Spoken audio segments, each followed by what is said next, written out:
Hello, this is a video redo over for milestone 5 where I submitted unclear images of the milestone and the flowchart. So I will redo a video for milestone 5 for the UML class diagram and the flowchart for this milestone. So for the milestone 5 we made several changes. We made we enhanced the storefront application, which focuses basically on generic and collection framework integration, and the architecture demonstrates a robust inventory management system with advanced sorting capabilities. So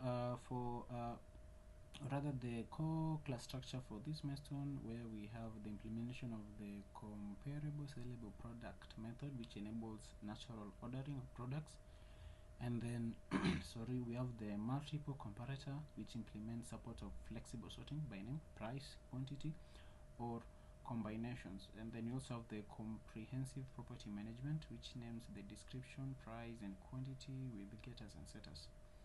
So that is for milestone 5 UML.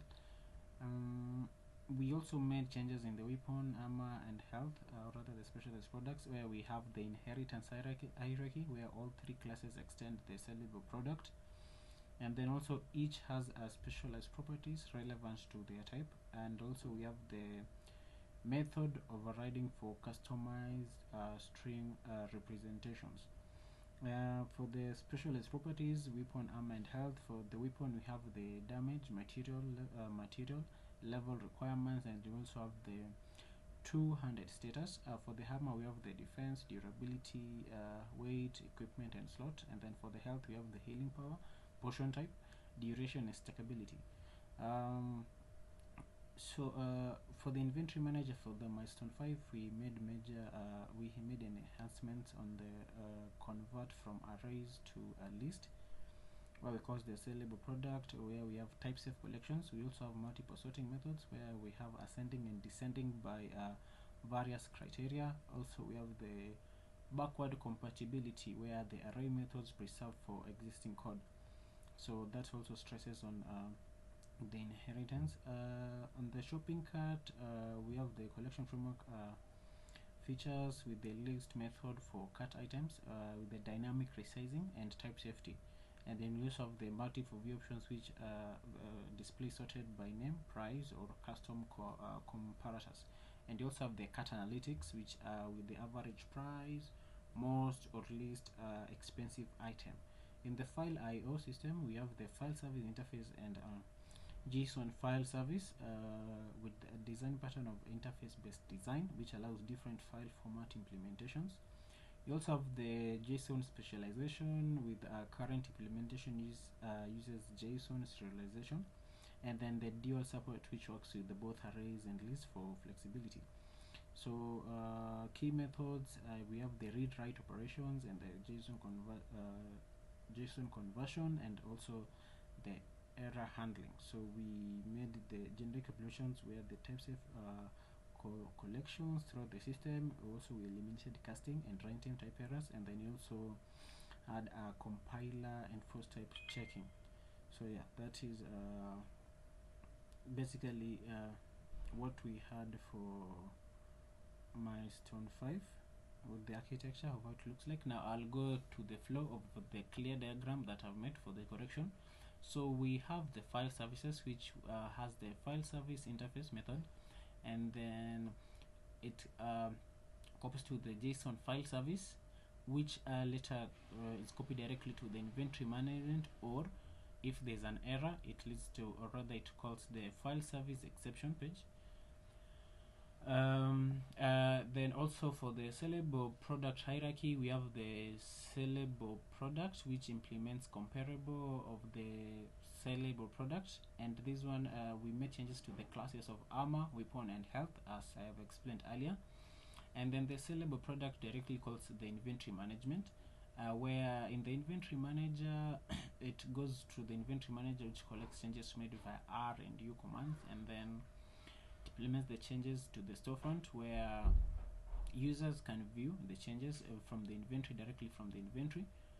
And then yeah, when the products in the storefront arrive to the cart, it leads then rather proceeds to the next step, which is the shopping cart. So that is the UML class diagram for the changes that we made for milestone 5.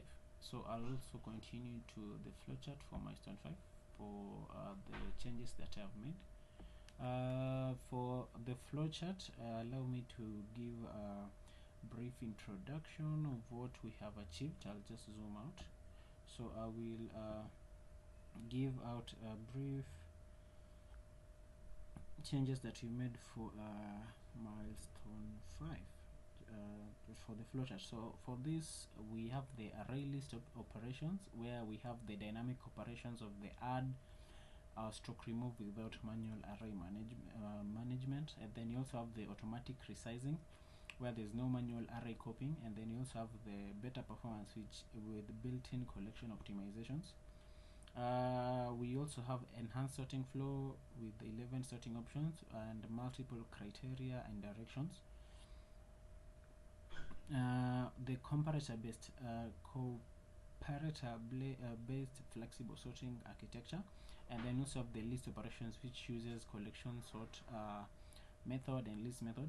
And also we have improved file IO with direct list operations. No array conversion is needed.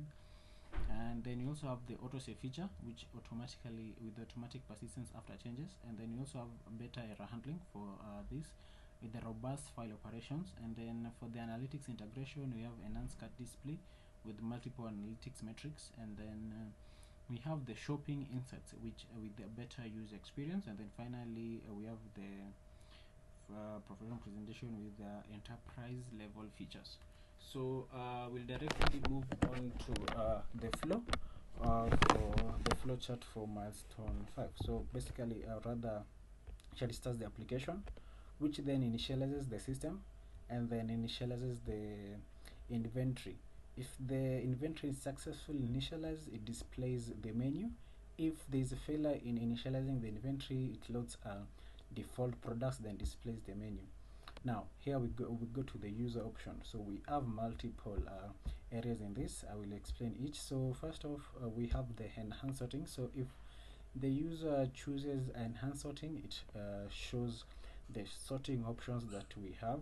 And then if the user chooses to view products, it displays the product list. If the user chooses to view cart, it shows the cart contents, which basically calls the cart analytics, where we have the calculate total, average, expensive, rather cheap items. And then also in the show cart contents, we have the autosave with the list based operations. And then if the user chooses to purchase a product, it adds the product to the cart, and then it autosaves with the list based operations. So if the user decides to check out, in the here we are within the file operations, it processes the checkout, and then it autosaves the list. It autosaves it with the list based operations. If the user decides to exit, it saves the inventory and exit, and then it ends the application. So this flowchart that's showing changes that we've made for milestone 5. So that is my presentation. I do apologize for the unclear images that I submit earlier. Have a good day.